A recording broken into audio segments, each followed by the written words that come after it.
दोस्तों, आज हम जिस कहानी के बारे में बात करने जा रहे हैं वो काफी डिस्टर्बिंग और दिल दहला देने वाली है।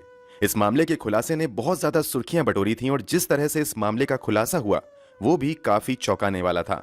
इससे पहले हम आपको इस कहानी के बारे में बताएं, अगर आप हमारे चैनल पर नए हैं तो हमारे चैनल को सब्सक्राइब कर दें और बेल आइकन को दबाना बिल्कुल ना भूलें, ताकि आपको क्राइम की दुनिया से जुड़ी इंटरेस्टिंग कहानियों की खबरें मिलती रहें। तो चलिए बात करते हैं आज की कहानी के बारे में। आज की कहानी है गुजरात के राजकोट के संदीप नाथवानी और उनके परिवार की। संदीप नाथवानी जो कि 36 साल के थे और पेशे से प्रोफेसर थे, वो राजकोट के सरकारी फार्मेसी कॉलेज में असिस्टेंट प्रोफेसर थे। वो राजकोट में अपनी बीवी और बेटी के साथ रहते थे। उनकी मां जयश्री, जो कि खुद एक रिटायर्ड टीचर थी, अपनी खराब हेल्थ के कारण हॉस्पिटल में एडमिट थीं। हॉस्पिटल से डिस्चार्ज होने के बाद उनके बेटे संदीप नाथवानी उन्हें अपने साथ जामनगर से राजकोट अपने घर लेकर आ गए थे, उनकी देखभाल करने के लिए। क्योंकि वो खुद से ना तो खा पाती थीं, ना ही अपने बाकी के काम कर पाने में सक्षम थीं, वो अपनी बीमारी के कारण पूरी तरह से हर काम के लिए दूसरे पर आश्रित थीं। संदीप के अलावा जयश्री नाथवानी की 2 बेटियां भी थीं, जिनमें से एक की शादी हो चुकी थी और एक कुंवारी थी और जामनगर में रहती थी। संदीप अपनी मां जयश्री नाथवानी के इकलौते बेटे थे, इसलिए उनकी देखभाल की जिम्मेदारी भी संदीप पर आ चुकी थी पूरी तरीके से। जब से जयश्री नाथवानी संदीप नाथवानी के घर आई थीं, तब से उनकी बीवी और उनके बीच काफी झगड़े होने लगे थे, जयश्री नाथवानी को लेकर। संदीप की पत्नी के लिए जयश्री नाथवानी की सेवा करना सरदर्द बन गया था, जिसके लिए वो हमेशा संदीप से झगड़ा करती रहती थी। बहन की शादी को लेकर भी घर में काफी तनाव था। घर में हमेशा तनाव और झगड़े का माहौल रहता था। 27 सितंबर 2017 को राजकोट रामेश्वर के दर्शन एवेन्यू बिल्डिंग में जयश्री नाथवानी की बॉडी बिल्डिंग के कंपाउंड में पड़ी मिलती है। बिल्डिंग का गार्ड भागकर तीसरी मंजिल पर जयश्री के बेटे संदीप नाथवानी को बुलाने जाता है। संदीप नाथवानी अपनी मां की मौत की खबर सुनकर जल्दी से भागकर आता है और अपनी मां के मृत शरीर को देखता है। जब पुलिस आती है और पूछताछ करती है तो पुलिस को संदीप नाथवानी बताता है कि उसकी मां काफी बीमार थी। उन्हें अपने दैनिक दिनचर्या का पालन करने या चलने में भी सहारा लेना पड़ता था। 27 सितंबर की सुबह को वो अपनी मां को सूर्य नमस्कार यानी सूर्य को जल चढ़ाने के लिए छत पर ले गया था। संदीप के पड़ोसियों ने भी इस बात की पुष्टि की थी कि सुबह में संदीप अपनी मां जयश्री नाथवानी को सहारा देकर छत पर ले गया था और उनके पड़ोसियों ने भी उनकी मां को छत पर पहुंचने में साथ दिया था। इसके बाद संदीप नाथवानी नीचे आ गए सूर्य नमस्कार के लिए जल लेने के लिए, पर उन्हें पता चला कि उनकी मां ने छत से कूदकर जान दे दी है। उनकी मां खुद की बीमारी से परेशान हो चुकी थी और अपने आप को एक बोझ समझती थी, इसलिए उन्होंने छत से कूदकर अपनी जान दे दी। जयश्री नाथवानी एक रिटायर्ड टीचर थीं। उनकी तबीयत सितंबर महीने की शुरुआत से ही खराब चल रही थी। उनका चलना भी मुश्किल हो गया था। उनका दैनिक क्रियाकलाप यानी खाना पीना और नहाने के लिए भी उन्हें किसी और पर डिपेंडेंट रहना पड़ता था, इसलिए वो अपने इकलौते बेटे संदीप नाथवानी के घर आकर रहने लगी थीं।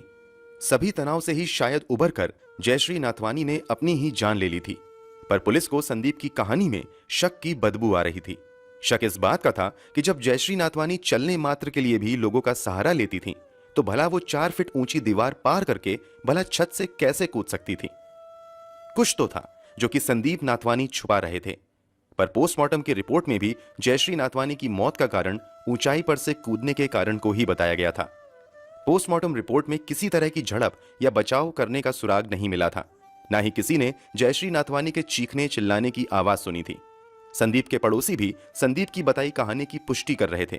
कहीं से भी कोई भी पुख्ता सबूत पुलिस के हाथ अभी तक नहीं लग पाया था। अभी तक ये केस सुसाइड केस ही लग रहा था, जिसके कारण 3 महीनों तक पुलिस ने किसी पुख्ता सबूत की कमी में संदीप की कहानी को सच मान रहे थे। जयश्री नाथवानी एक रिटायर्ड टीचर थी, एजुकेटेड थी, उनके बच्चे भी एजुकेटेड थे और अपनी अपनी लाइफ में सेटल्ड थे। सभी तरह से परिवार संपन्न था। तो फिर भला ऐसा क्या हुआ कि जयश्री नाथवानी ने अपनी ही जान ले ली?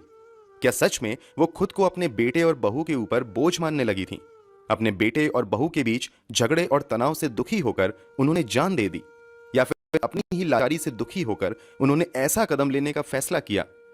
आखिर क्या मजबूरी रही होगी जो कि जयश्री नाथवानी ने आत्महत्या कर ली? जिन बच्चों को उन्होंने बचपन से पढ़ाया, उन्हें पाल पोस कर बड़ा किया, उन्हें काबिल बनाया, आज वही मां उन पर बोझ हो चुकी थी। क्या अपने बच्चों से बुढ़ापे में सहारे की उम्मीद रखना जयश्री नाथवानी को गलत लगने लगा था? क्या यह उनके आत्मसम्मान पर चोट कर रहा था, जिसके कारण उन्होंने अपनी जान ले ली थी? या फिर सच कुछ और था? जयश्री नाथवानी की मौत के 3 महीने बाद एक चौंका देने वाला खुलासा हुआ। पुलिस को एक गुमनाम चिट्ठी मिली, एक चिट्ठी जिसमें जयश्री नाथवानी की मौत के राज का खुलासा लिखा हुआ था। चिट्ठी में जो कुछ भी लिखा था वो जयश्री नाथवानी की कुछ अलग ही कहानी बयान कर रहा था। किसने भेजी थी ये चिट्ठी? क्या लिखा था आखिर चिट्ठी में? क्या ये केस को गुमराह करने की साजिश थी या कुछ और? इस चिट्ठी में जो कुछ भी लिखा था वो संदीप नाथवानी की बताई कहानी का ठीक उल्टा था। उस चिट्ठी के अनुसार जयश्री नाथवानी ने सुसाइड नहीं किया था, बल्कि उनकी हत्या की गई थी। पुलिस ने चिट्ठी मिलते ही बिल्डिंग के सभी सीसीटीवी फुटेज की छानबीन की। छानबीन के दौरान और सीसीटीवी फुटेज से यह बात सामने आई कि जयश्री नाथवानी को उस दिन संदीप नाथवानी छत पर तो जरूर ले गए थे, पर उन्हें ले जाने में उन्हें काफी दिक्कत आ रही थी। यहां तक कि जयश्री नाथवानी खुद अपनी चप्पल भी नहीं पहन पा रही थी। उन्हें चप्पल भी खुद संदीप नाथवानी को पहनानी पड़ी थी। उन्हें लगभग 4 से 5 सीढ़ियां चढ़ने में भी 15 मिनट का समय लगा था। ऐसे में यह सोचने वाली बात है कि जयश्री नाथवानी भला कैसे 4 फीट ऊंची दीवार को पार कर खुद से छत पर से कैसे कूद सकती हैं, वो भी जब वो दीवार उनसे 10 फीट की दूरी पर हो। वो भला वहां तक कैसे खुद चलकर गई होंगी? पर अभी भी ये सबूत काफी नहीं थे, क्योंकि पुलिस को वारदात की जगह की सीसीटीवी फुटेज नहीं मिली थी। यानी कि छत पर सीसीटीवी कैमरा नहीं लगा था। पूरे बिल्डिंग में सिर्फ छत ही ऐसी जगह थी जहां पर सीसीटीवी कैमरा नहीं लगा था। इसलिए वहां उस वक्त क्या हुआ था ये किसी को पता नहीं था। पर पुलिस को इतना कंफर्म हो गया था कि जयश्री नाथवानी ने आत्महत्या नहीं की थी, बल्कि उनकी हत्या हुई थी। और जब बिल्डिंग के बाकी लोगों ने पुलिस को यह बात बताई कि संदीप की बीवी का जयश्री के मौत के बाद का रवैया काफी चौंकाने वाला और अजीब था। जयश्री की मौत की खबर मिलते ही जहां बिल्डिंग के सभी लोग इकट्ठे हो गए थे, वहीं जयश्री की बहू काफी देर तक अपने घर में ही रही और 1 घंटे बाद वो बाहर अपनी सास की डेड बॉडी देखने आई थी। और ना ही उसके चेहरे पर किसी तरह का शोक या मातम दिखाई दे रहा था, जो कि काफी अजीब था और शक पैदा करने वाला था। इन सभी बातों के खुलासों के बाद पुलिस का शक अब संदीप और उसकी बीवी पर था। पर पुलिस का यह शक तब यकीन में बदला जब उन्हें जयश्री नाथवानी की मेडिकल रिपोर्ट मिली। जयश्री नाथवानी की मेडिकल रिपोर्ट के मुताबिक जयश्री नाथवानी को ब्रेन हेमरेज हुआ था और जिसके कारण उनका आधा शरीर पैरालाइज्ड हो चुका था। उन्हें डॉक्टर्स ने बेड रिडन रहने की सलाह दी थी, क्योंकि वो बिना सहारे के ना तो चल सकती थी और ना ही खड़ी हो सकती थी। ऐसे में संदीप की बताई कहानी आखिर झूठी साबित हो गई। जयश्री की मेडिकल रिपोर्ट के मुताबिक उनका 4 फीट ऊंची दीवार से कूदकर छलांग लगाना तो दूर की बात है, वो खुद वहां इस दीवार तक भी चलकर खुद नहीं जा सकती थी। घटना के दौरान संदीप ही ऐसे शख्स थे जो कि वहां मौजूद थे, जिसका सबूत खुद सीसीटीवी फुटेज में था। यानी कि संदीप ने ही खुद अपनी मां को छत पर से धक्का देकर उन्हें नीचे फेंका था। अब सब कुछ सामने आ चुका था। यह कोई सुसाइड नहीं, बल्कि एक मर्डर था, एक सोची समझी साजिश थी। पुलिस ने संदीप नाथवानी को जयश्री नाथवानी के मर्डर केस में गिरफ्तार कर लिया था और संदीप ने भी अपना सच पुलिस के सामने कबूल कर लिया। संदीप ने बताया कि उसकी मां के पैरालिसिस के कारण वो उन पर बोझ बन चुकी थी। संदीप जयश्री नाथवानी का इकलौता बेटा था, इसलिए उसकी मां की जिम्मेदारी उस पर आ गई थी। उसकी मां की देखभाल को लेकर उसकी पत्नी और उसके बीच काफी झगड़ा हुआ करता था। वो अपनी जिम्मेदारी से भाग नहीं सकता था, इसलिए इन सब से परेशान होकर संदीप ने अपनी मां से छुटकारा पाना ही सही समझा।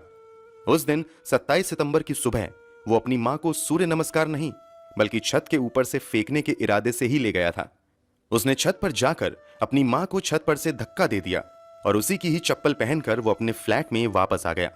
और जब गार्ड ने आकर संदीप को बताया कि उसकी मां की मौत हो चुकी है, तब उसने अपनी मां के मौत पर दुखी होने का ढोंग किया और सबके सामने अपनी मां के आत्महत्या करने की झूठी कहानी रची। घटना के खुलासे के बाद सभी जगह मीडिया में इस मामले की सीसीटीवी फुटेज वायरल हो गई।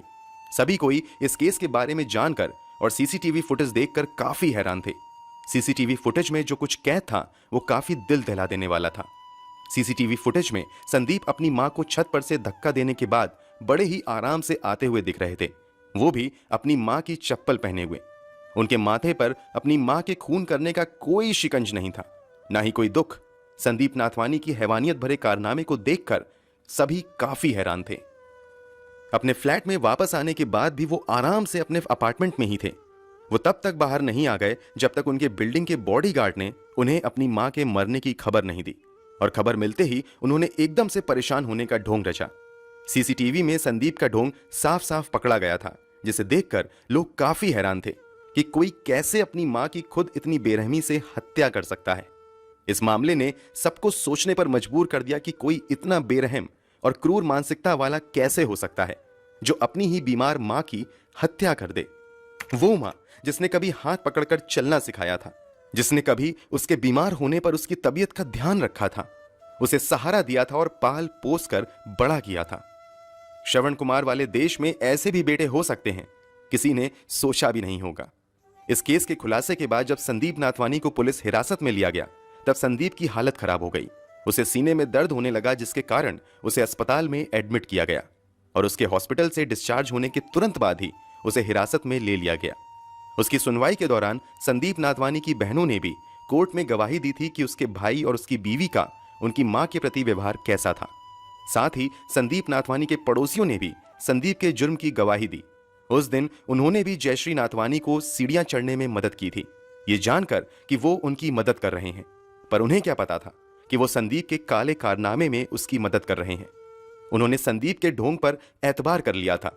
उन्हें लगा था कि सच में संदीप अपनी बूढ़ी बीमार मां के मर जाने से दुखी है, पर उन्हें क्या पता था कि वो जिसको सांत्वना दे रहे हैं उसके चेहरे के पीछे एक हैवान छिपा है।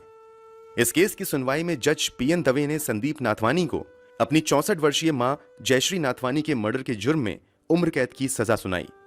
आपका क्या मानना है? संदीप नाथवानी को उम्र कैद की सजा देना क्या सही फैसला था? क्या बुढ़ापे में अपने बच्चों से सेवा या सहारे की उम्मीद करना गलत है? आप संदीप नाथवानी की जगह होते तो क्या करते? इस समाज में जयश्री नाथवानी जैसे न जाने कितने लोग हैं जिन्होंने अपना सब कुछ अपने बच्चों को पालने और पढ़ने लिखाने में लगा दिया, जिन्हें उंगली पकड़कर चलना सिखाया, वही सहारा देने की बजाय धोखा देने की योजना बनाते हैं, उनकी मौत का ढोंग रचाते हैं। श्रवण कुमार और राम जैसे महान लोगों की जन्मभूमि पर जहां माता पिता का दर्जा भगवान से भी ऊपर माना जाता है, क्या ये वही समाज है? क्या ये संदीप नाथवानी की ही सोच थी, या फिर बदलती दुनिया के साथ हमने अपने माँ बाप की सेवा और सत्कार की भावना को भी पीछे छोड़ दिया है? कैसी लगी आज की कहानी, हमें कमेंट करके बताएं। अगर वीडियो पसंद आया हो तो लाइक और शेयर करना ना भूलें, और अगर चैनल पर नए हैं तो सब्सक्राइब करें